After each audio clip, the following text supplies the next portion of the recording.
dermatologist recommended skincare brand. Watch 1226 on your side, wherever you go. From the station that's on your side, this is News 12 at 6 o'clock. 2 people dead, 8 people shot, and 1 person stabbed, all in 12 hours. These police lights were a common sight in neighborhoods from Augusta to Aiken. And yesterday alone, there were 4 shootings and a stabbing in the 2 counties. This timeline shows you just how close together they were. The first shooting happened at 2:20 yesterday afternoon off Miranda Road, where deputies found 1 man shot. Less than half an hour later at 2:45, a shooting on Deansbridge Road, where 2 women were shot. Just a few hours after that, at 6:30 off East Telfair Street, 4 more women are shot, 2 of them killed. Then in Aiken County, deputies responded to Beach Island around 8:45 last night to find another woman shot. Fast forward about 6 hours to 3 o'clock this morning when 1 man was stabbed off Oscaga Lake Road. And the Richmond County Sheriff's Office says they don't believe the 3 shootings in Augusta are related. A really violent couple of days, though. News 12 Celeste Springer spent all day digging for more information. She's here to bring us up to speed with what we know so far. For years, Melissa Green has called the area behind Magnolia Court Apartments home. I feel a little safe before I came when I first moved down here, but then like a couple of years later, it started getting worse. But now she says this is not a place you let your kids run around. There are already memorials for the 2 women murdered here, 26-year-old Tisha Moulton and 40-year-old Latoya Oglesby. 2 others in the hospital. The sheriff's office was not able to tell us the condition of the survivors, but Melissa Green says she knew one of the women who passed away. Sure, they're going to be missed. And I pray for the family, everyone that surrounded them. Sources tell us there were children there when this violence happened. But before shots rang out here, there were 2 others. According to the Richmond County Sheriff's Office, someone was shot in the leg on Miranda Road. The Sheriff's Office tells us that no one is in custody just yet. And just a few minutes later, another shooting off Deansbridge Road. 2 women also shot. Police say they're going to be okay, but it landed 1 man in jail. Police say an argument over money led to Gerard Fowler allegedly reaching for a gun.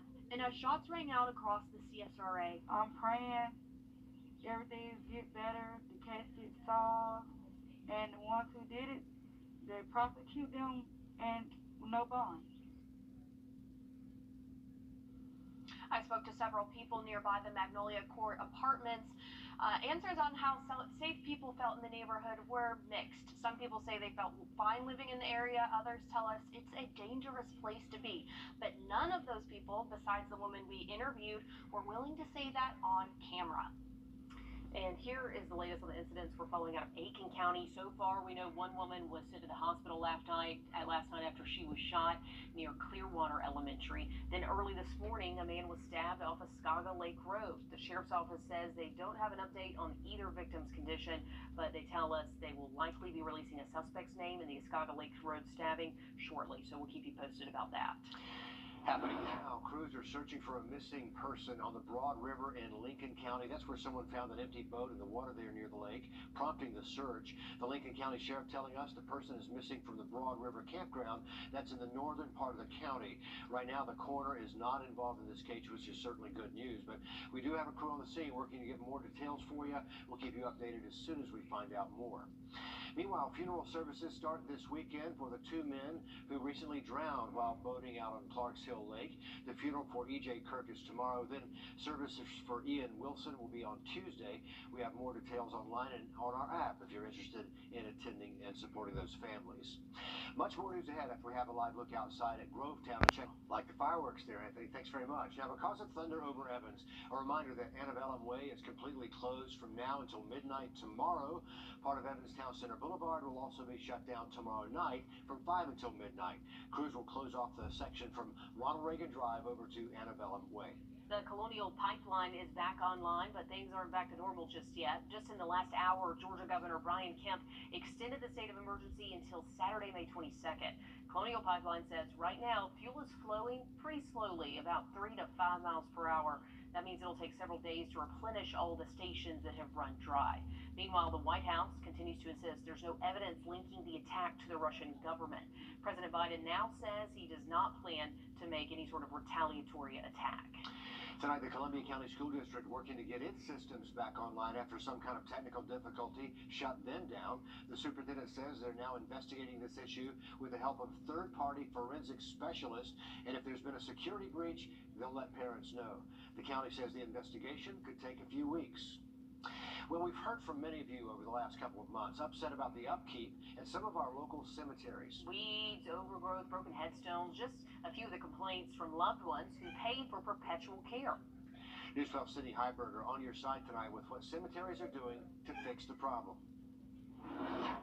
It's an emotional thing burying a loved one, and cemeteries know families want grave sites to look beautiful for their loved ones who are resting there forever, especially when they're paying for perpetual care.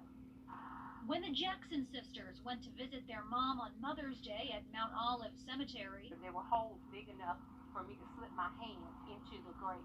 they got an unwelcome surprise. We were wanting to pay respect, and just being here and seeing the conditions, we really couldn't focus.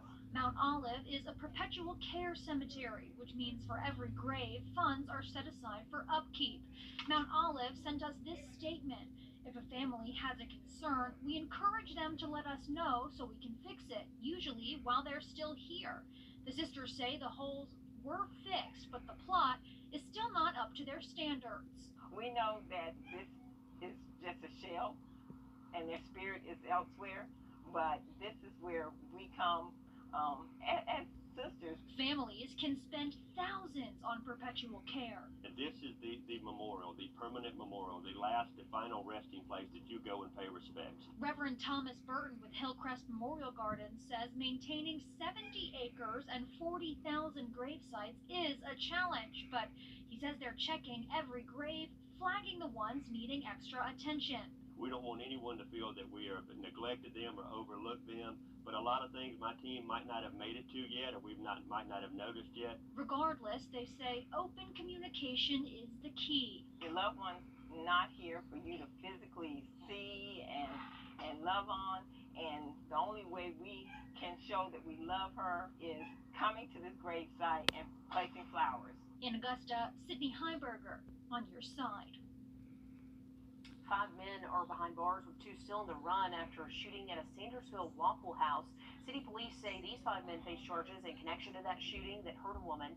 We're told a juvenile also faces charges in this case. Investigators still looking for these 2 men, Jatarius Sanders and Terrence Oliver.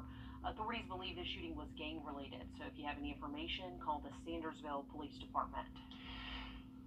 The city of North Augusta is booming with new business, and there are plans in the works to develop downtown even more. North Augusta Forward is a group taking steps to bring more people to town. News 12's Brady Trapnell live from Georgia Avenue. So, Brady, what kind of things can we expect to see in that downtown corridor?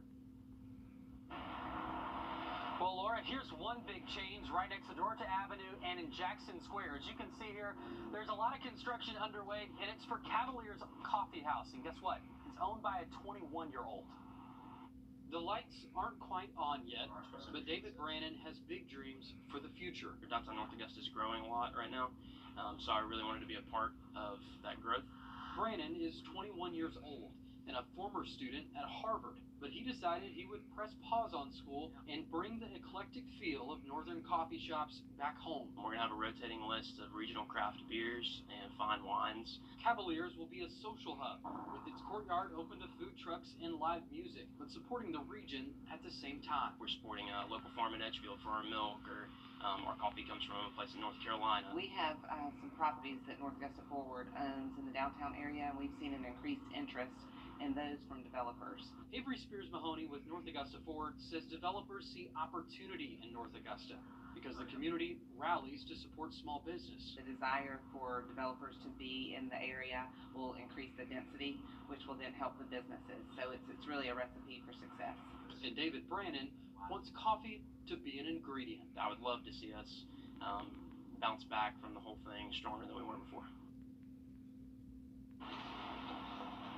And Cavaliers is scheduling a soft opening for about a couple weeks from now. They haven't set a grand opening date, and here's why. They want to pack this entire courtyard with as many people as possible, as soon as possible, to have a huge party. It was like the perfect spot for that, Brady. Excited to see that new development coming to the heart of North Augusta. And downtown development is on the to-do list also for North Augusta's new mayor. I sat down with Mayor Britton Williams in a one-on-one interview, and he says it's time to revamp the city. We've got to make our downtown a destination, a place where you want to hang out on a weekend. And we've got to bring that greenway, which we all love, as a recreational asset, and let's make it into an economic catalyst and bring it into downtown to bring people. You bring people, that's density. Guess what they're going to do? They're going to spend money. Yep. Mayor Williams and I hit a lot of other topics in that interview, from Riverside Village to the Meriwether Monument and transparency in office. If you want to see the full interview, that will air Sunday morning right here on News 12 this morning. Well, heading into tonight, we are expecting Jim Hudson Acura for attractive offers on a TLX.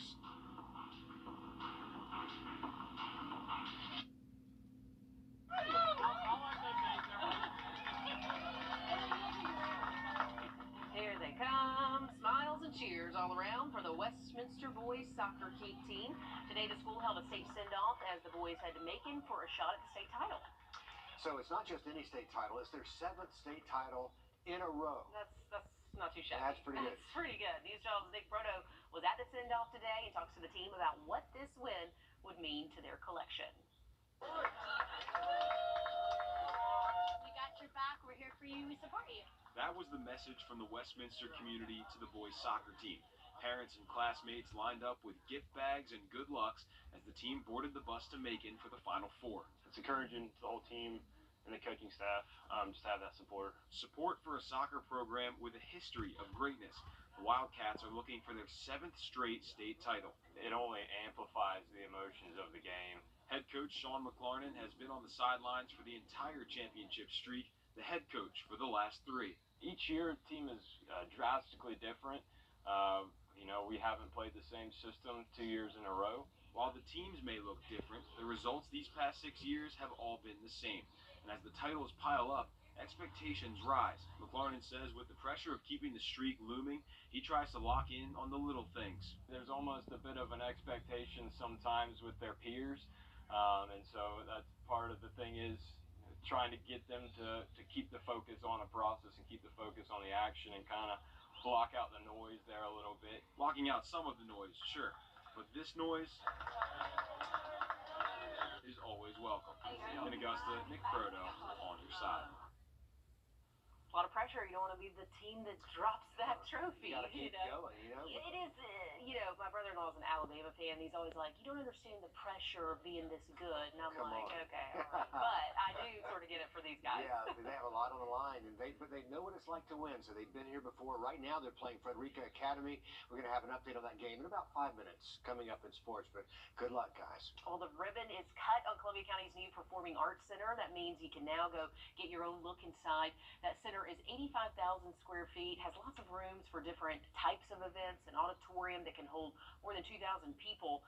Tomorrow will be the first time performers step out onto that stage for a local dance recital to break it in for us. Don't you know they're excited to be able to do that? Yeah, what a nice facility to do it. Okay, from Columbia County to Waynesboro, taking you out live now to the 15th annual Boss Hog Cook-Off in Waynesboro. Burke County smells great this afternoon. The cooking just kicked off about an hour ago at 5 o'clock, and it's bringing together some of the best ribs and barbecue in the whole Southeast. Are you hungry yet? Some of the fun things happening this year include the King of the Wing competition and a Queen of the Wing reverse beauty pageant. Things will wrap up there tonight at 11, then start back up tomorrow at 10 a.m. And the weather should be fantastic, right? Yeah, it looks pretty good out there, Riley. Some good work. We've been really